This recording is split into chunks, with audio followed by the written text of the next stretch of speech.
grow, what you like to eat. I started growing my own food about 11 years ago in my home garden. So I've been doing it quite a long time. And it is something I think you learn through doing, which is a lovely thing about it. It's kind of like open to anyone to learn. And is this all knowledge that you've acquired yourself throughout the years, or is it something that someone has taught you? When I was younger, actually, we spent a lot of time in the garden and outside. I was actually saying this to my husband the other day. I was like, my parents were definitely like, get in the garden. My parents, I think we spent a lot of time outside, and my grandparents grew their own food. Because your business, it's not like the most popular, it's not like you have a supermarket or something. What are some of the challenges that you must have faced, A, as someone in this industry, B, as a woman and a mom in this industry? How exactly have things been? If you've got a passion for something, you're never going to give up.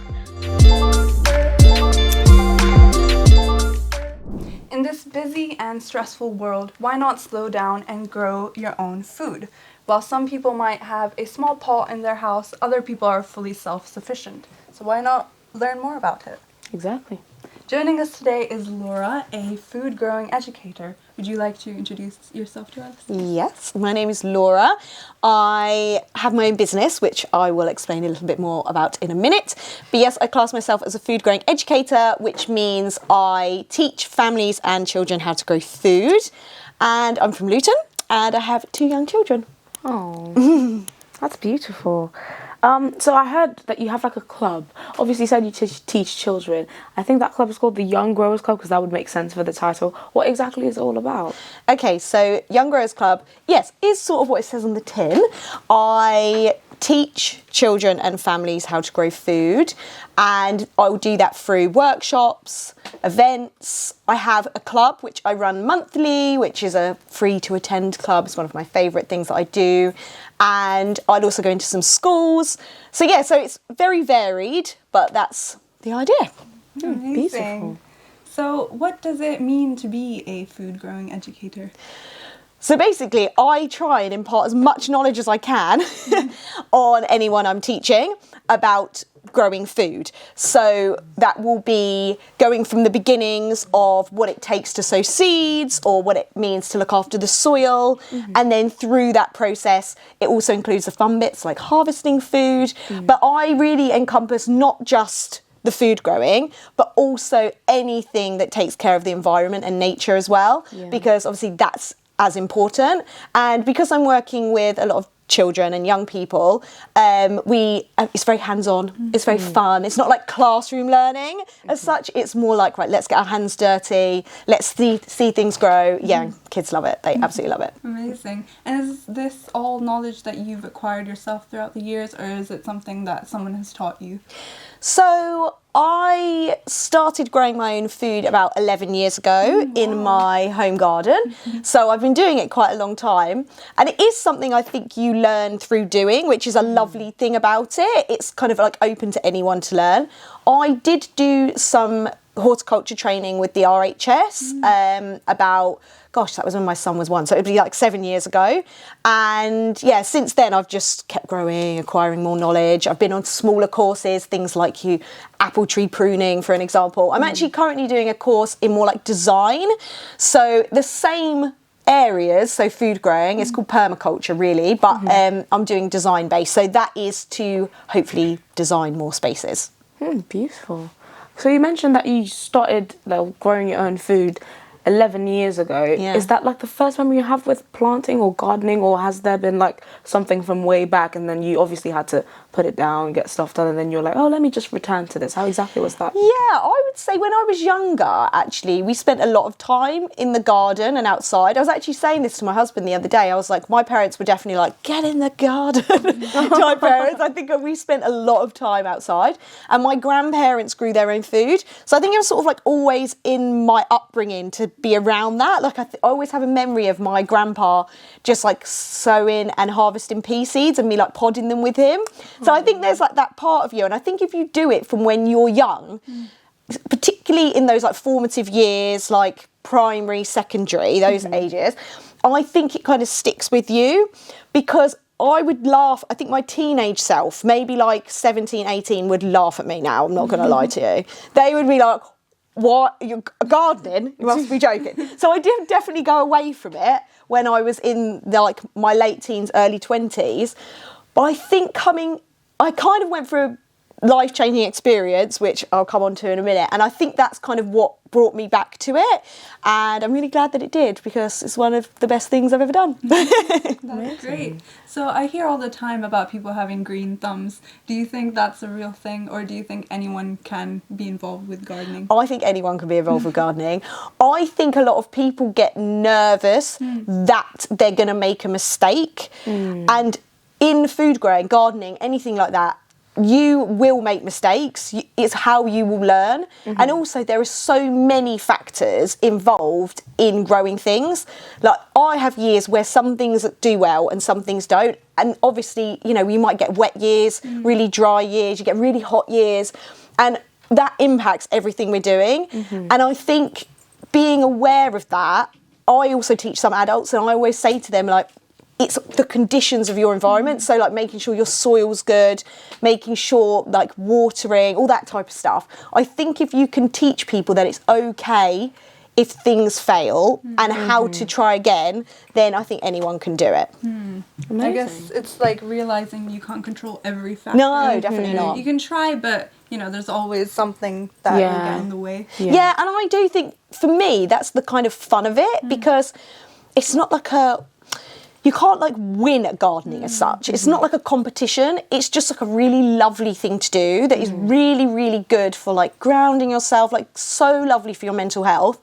And I actually feel like sometimes the failures have been the things that have gone, actually, I'm not going to try that again, or now I'm going to try and do this differently. And yeah, I think it's such a nice process, gardening. It's a chance to grow with your food. Exactly. Yeah. And then you get I like to eat that it, so, win-win. Definitely a win-win. So just like you've mentioned, you were growing food, but then obviously, I think you mentioned there was a bit where you stopped and like young you would be laughing now. Yeah. I'd done my research, guys. I'd done my research, and apparently you used to do performing arts. That's So my how was- background, How yes. was that like, and what was the shift like? Yeah, so I went to uni and did performing arts, and then I did a master's at Central School of Speech and Drama. So my background is in site-specific performance. So looking at the ways we can change our relationship space in the city. So I used to create these audio walks, audio journeys through space. I lived in London at this point, because I lived in London for about 10 years. And I loved it. Don't get me wrong, it was brilliant, and I would have loved to have carried it on. But at the time, I didn't have much money. So I did sort of move away from it. But I feel like that's really helped me in my journey towards setting up my own business.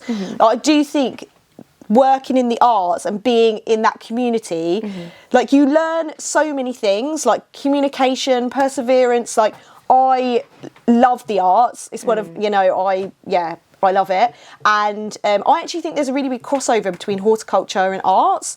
I think really similar types of people. I know a lot of people who, some of my artistic friends who now are really into gardening and food growing, because I think I think it has those like elements of it. And I think there's something about designing your like little space, whether that be like on a little balcony or windowsill and that nurturing. I don't know. I think there's a bit of a connection there. But yes, I love the arts, and actually I have sort of luckily been going back into it a bit recently. Oh, that's interesting. Yes. Okay. I can explain if you want. I was given some funding from the Luton Create Fund to look at an area called Story Garden. So I kind of basically came up with this idea that is to combine my gardening knowledge with my artistic practice and work with some of the families and children that are in the spaces. So I work at one space in Limbury at a garden there that we've set up at a church space, and I have families come to me every month, and my idea was that I could work with those families and basically chart like the progression of the garden. So we record every session. So sometimes it's just like field recordings, and sometimes it's like them just in the space doing the gardening, and sometimes it's interviewing them. And then the idea is we'll kind of create this like story garden that's sort of alive in some way, in the sense that they'll have like the experience of it being transformed by the people that are in it. So the funding gave me opportunity to basically restudy a bit because it had been a good few years since I'd done any like sound editing stuff. And I was like, I bet it's changed. so I went on a course and I did a few courses with UCL. And yeah, so now I'm back to doing a bit of that. So it's nice. So I feel like my worlds have come together. That's beautiful. It's really nice. And I'm like, with my sound recorder, like, ignore this, children. Carry on gardening. You did not see me here. Yeah, exactly. Just like stare at the camera. yeah, well, my only concern was that it was going to be a lot of them talking about poo. we did stuff where we were putting the manure on the beds, and I did have a lot of them just chanting about poo, and I was like, is this going to be that good for my but we'll see. Yeah. Sometimes it's good. It's just like the quirkiness. Just I hope it's not excessive because but the quirkiness of it, the quirkiness of like the silly things they say, and obviously one thing about film is that it stays. It really doesn't forget. Exactly. So even after they've grown, they're watching this back. I can't believe I said that, bruv. That's so crazy. I know, and that's it. And it's like I wanted it to be like the real experience of them in the space and how they interact with it. So yeah, it's actually been nice for them as well. They've really enjoyed it. I think. Like a time capsule. I quite like that, Exactly that. Especially since it's so different from like schools and lessons. I feel like there's not many opportunities to do things like that, or it's like hard to come across those things. Exactly. And they are all really good friends now, which is really nice. I mean, sometimes it can get a bit chaotic because they're like best buddies. And sometimes I'm like, right, should we actually do some gardening? Because they're like, but it's nice. And as their families all say, like they just want them outside in nature, like connecting with it rather than, like on screens and stuff. So I'm can learn from that. You're just calling me out. This okay. Maybe you should start gardening. Maybe you should. I could give you some tips. Oh my god, I would love to. I was talking about my rubber tree before we even came on. I would really love some tips. I really want to grow something. Because the last time I tried to grow something was aloe vera, and I moved out of the country, so I don't even know if it's still growing. Yeah. Wonderful. I'm such a caring parent, isn't it? So yeah, you were talking about because I know the transition from arts, because now I actually see that the two of them collide, because when you look at, there's this artistic, I've been looking at a lot of fashion recently, and there's this cross between being fashionable, being creative, and then being in touch with nature. I think it's called the earthy vibe. And they usually wear green. They have I do the girls bit, okay? They wear maxi skirts, big beautiful earrings. They're always in nature. It all looks so beautifully balanced. So I understand where that intersection is. That's what I envisioned when you talked about the two worlds colliding. But what exactly made you go from performing arts?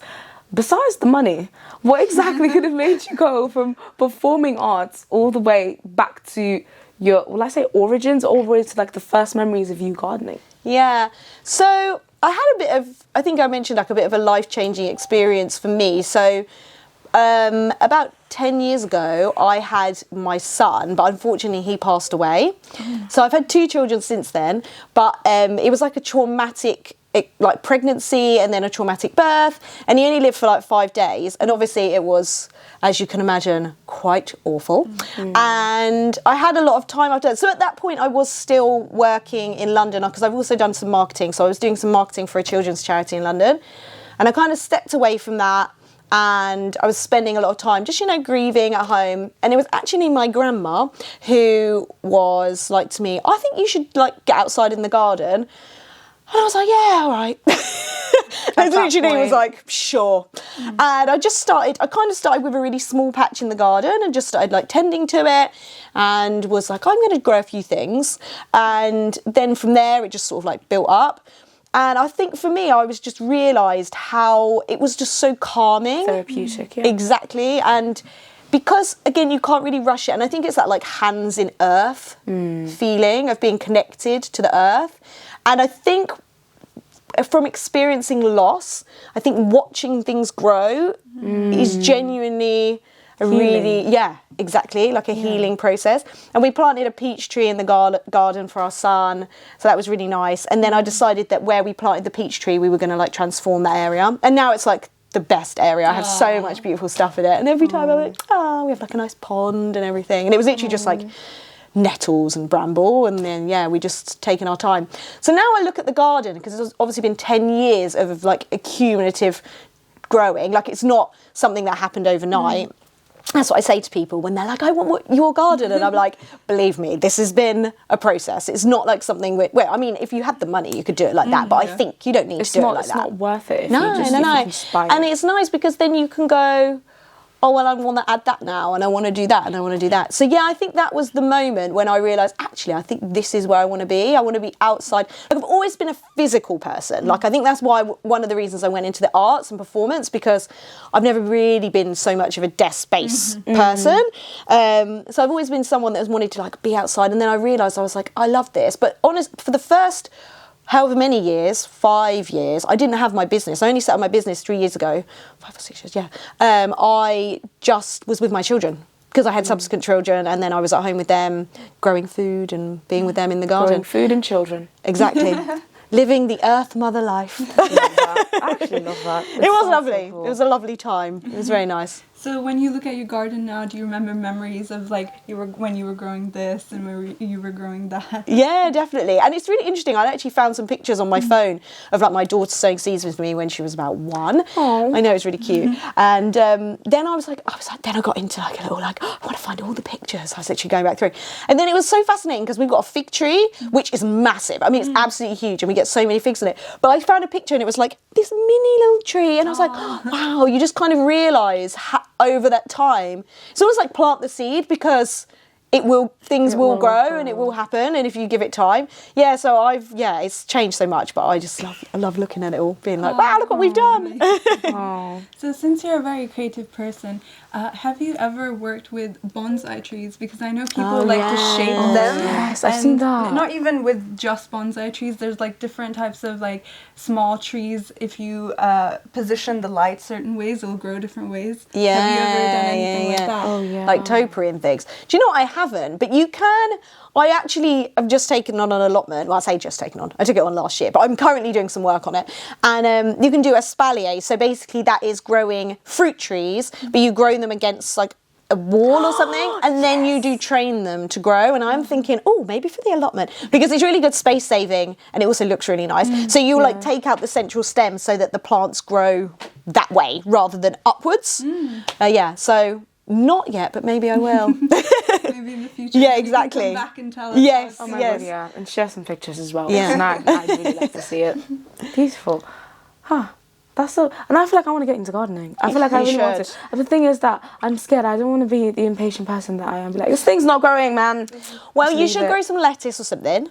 Okay. That's is it- speedy. okay. If you like lettuce, do you like lettuce? Not bothered. If you grow it yourself, What do you you'll like it. though? Because I always say, so I run some courses for adults as well. So I have these things called beginner food growing courses, where what I was finding was I was teaching the children and I would just be like, all the parents would just be like asking me loads of questions. I'd be like inundated with questions. I was like, oh my goodness. Because what I've found is there's like a gap in knowledge. Everyone will come to me and they'll be like, oh, my parents. So it'll be the adults will be like, my parents' garden, but I don't know anything. So I was like, right, what I need to do is I need to teach the parents. So I run these courses for parents. They can bring their kids along, which is some people don't bring their kids, but some people do. And then the kids learn with us, or I set up activities for them. And I always say to them, grow what you like to eat, because loads of people will just be like, oh, I'm just going to grow, I don't know, radish or something. And then they'll have Becomes a like waste. 30 radishes in one go. And they're like, oh, I don't like radish. So I always say, grow what you like to eat and start small, like start with like 2 or 3 things. That's it. Just don't be going, I want to grow a whole garden. How long does it take to grow corn? Sweet corn. So if you sowed it now, you would get it in like August. That's not that bad. No. It's summer crop. It's a great one. My kids love that. That's one of our favourites. I have a question with corn. Go on then. So I'm from Pakistan, and we didn't have sweet corn then. We had like I think it's field corn. Okay, when yeah, I yeah, yeah. researched. We would just eat that as our corn. Okay. And I really miss it. So and like me and my friend were looking online, and you can only buy it in like farmers amounts. Because really? They use it to feed like livestock. Ah. Have you ever worked with field corn? No, I haven't. Does it look like sweet corn? Yeah, I think the color is slightly different. Like it's a bit darker. Is it not I as think. sweet? No, it's not sweet. Yeah. You can get some corn varieties that aren't sweet, and people use them for like popping corn. So it might be similar to that. But no, I've never I've never worked with field corn. Maybe I should look into it. I would love to learn more about that because I miss it so much. I imagine it's quite similar, grown in the same way you would grow sweet corn. The only thing with sweet corn is it's a big plant in terms of like height, and it needs to be grown in blocks because it's pollinated by the wind. So you actually need to grow quite a few plants. You need to grow at least 9 plants. Sorry, what? But if you've got a garden, you'll be fine. What? You can't grow less. But on one plant, you're only going to get 1 or 2 corn anyway. So you'd want That's it. You'd want to. You just have your 1 corn.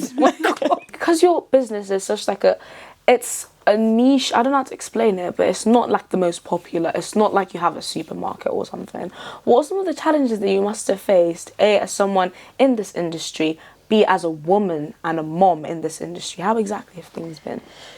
Yeah, that's a good question. I would say one of the hardest challenges when I first started was just the balancing of it, to be honest, because I still had, my daughter only started school last year. So at the beginning I was like trying to do it around that. So yes, I would say that was the biggest challenge. And then I think the fact that it's like a seasonal business also makes it quite tricky. So I work a lot at this point. So I'm going into schools, I'm running workshops, like literally back to back each weekend. I've got workshops, events, etc. But then in the winter, nothing.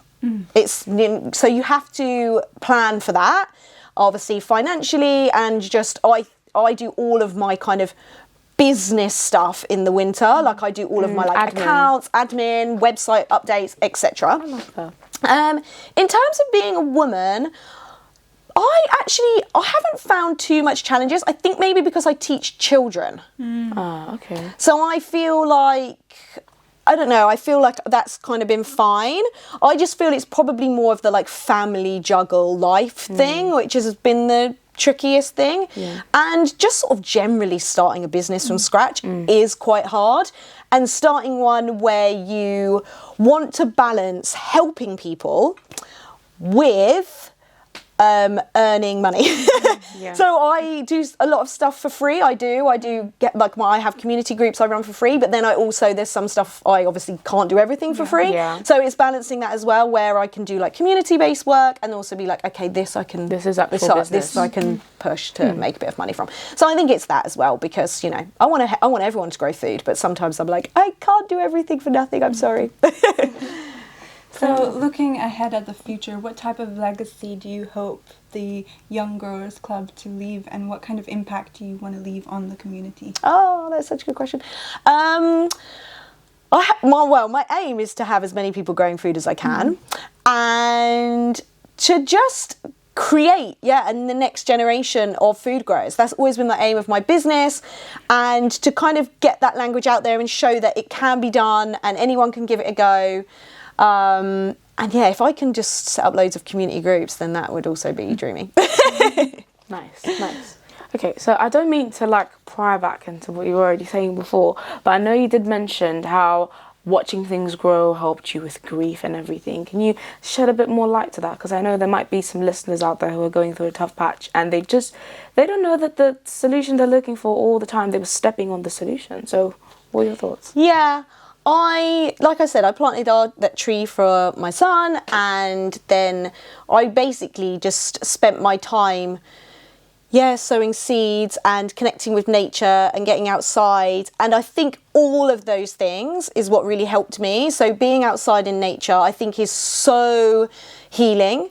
I think it's that experience of watching things grow, and you kind of see life in front of you, right? Because you're in that garden and you're seeing like birds and you're seeing flowers, and I do think there is something very healing about that.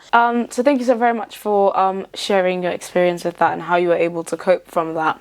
I know you've mentioned a lot about gardening, just because I really want to get into it. Right now, my rubber tree is still in a pot, okay? And I want to take it to soil, but the weather is not helping. Yeah. I want to keep it like in a pot forever for as long as I need to, and I know the weather can be really drastic. I was at a place someday, it was raining and then it was hail and then it was like immense sunshine. So how do you cope with things like that? Is there anything I can do to, how does that work? Yeah, so in the UK we do have that. There's no guarantee that we're going to get good as we put it, good weather, which is, like perfect weather for growing heat-loving plants like tomatoes or aubergines or peppers. So I will always sort of like balance it out with some things that I know are definitely going to grow in the UK, like potatoes. Like we are known for things like our potatoes, you know, like any of our brassicas, so things like kale, broccoli, etc. You know, other countries, they kind of have a bit more free reign. Like if you're going to go, if you're going to go to some like hot countries that get really hot, well, some countries are hot all year, you know, like when I was in Thailand, they were growing like all their fruit, you know, like it's just so amazing. You've got like all the trees and mangoes and everything. I was like, oh, it's so delightful. And actually I have a lot of kids that are like, I want to grow mangoes. And I'm always like, yeah, we're not going to grow mangoes. I was like, I'm really sorry, but that's not going to happen. So yeah, I think it's thinking about the climate here. So obviously, think like root veg obviously does really well here as well, like things like carrots, parsnips, etc. And then maybe giving some other things a go. And obviously, if you have some shelter here, so if you're able to have, I mean, a greenhouse is a luxury, but you can get like little, almost like little plastic greenhouse type things, which are a good option. And then you can grow quite a lot on a windowsill in this country, to be honest with you. Like chilies and things, if you've got like a good pot for them, you can grow them on a windowsill. They don't necessarily have to go outside. And then, you know, they're loving life because they're warm and they're getting sunshine. But yes, working with our climate is part of growing in this country, for sure. Dang. You'll be okay. Just give it a go. I hope so. I really need that corn. Okay. If people had any questions on how to like contact you, how to get involved with this, so obviously we're heading into the, I know it don't look like it right now, but we're heading into the good, we're getting into the good weather. If people wanted to contact you, what's the best way they can reach you? So I have my website, which has all my events on it. So that is www.younggrowersclub.co.uk. And then I also have my social media. So I have my Instagram and my TikTok, which are both Young Growers Club. My TikTok, I do lots of advice-based content on there. So that's kind of helpful. And then I have Facebook as well, which is also Young Growers Club, and that has more of my events on there, on that one. Okay, amazing, perfect. Thank you so much for coming and sharing your knowledge with us. Thank you. If you've got a passion for something, you're never going to give up.